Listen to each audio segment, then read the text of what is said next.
Good evening, everyone. I am recording this video to discuss an analysis of the TV series Blackish.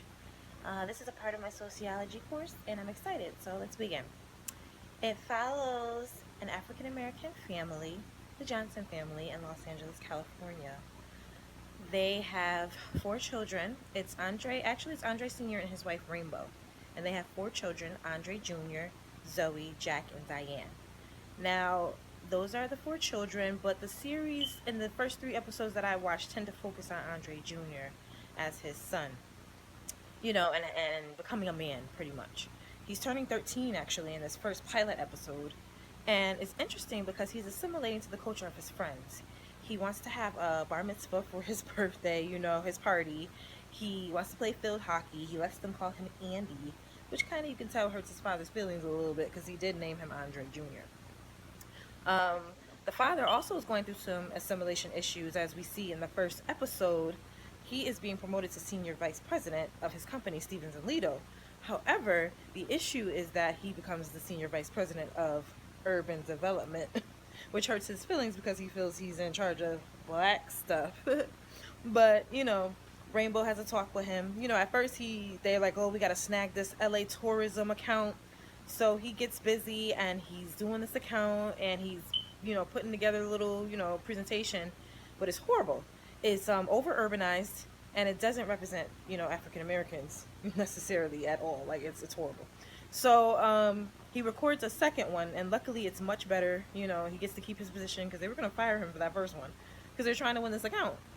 And this family, they have a beautiful home, a beautiful car to drive. Their children go to predominantly white schools, and they're well off. In the second episode, called The Talk, Andre Sr. walks in on Andre Jr. and I think he calls it hand to gland combat, which was crazy. But it's a normal behavior for young men who are becoming adults. And Andre Sr., he was not. He was overly done with that. Excuse me, I'm sorry, guys.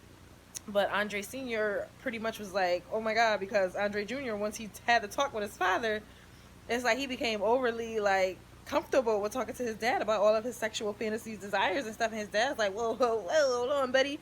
Talk to me when it's important. I can't handle all of this. Whereas Rainbow's like, it's okay. I have no issue with it. If he wants to talk to me, he can talk to me about it. And she's all free, and And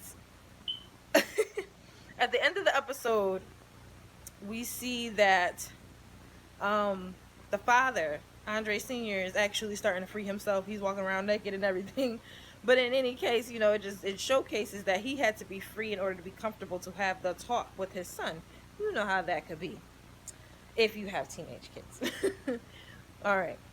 So then we have the third episode, which is called The Nod. Now, the nod is a signal within the African American community. It basically means, hey, now, what's up? You know what I'm saying?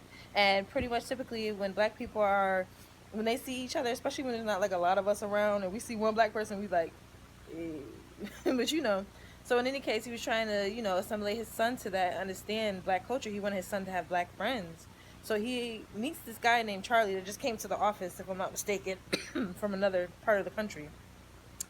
And he's literally enjoying, he likes Andre Sr. So Andre Sr. is like, okay, why don't you and your son come to my house and have dinner so that, his son, Andre Jr., can meet another African-American child, another African-American boy, so that, he can learn about himself and have friends of his culture.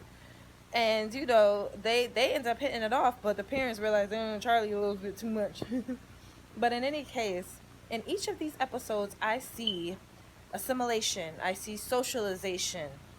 Assimilation would be where someone tries to, become a part of the dominant culture or do things from the dominant culture. We also see family, of course, the family itself. We see socialization, as I said before, which is pretty much how they raise their children into the society that they're in.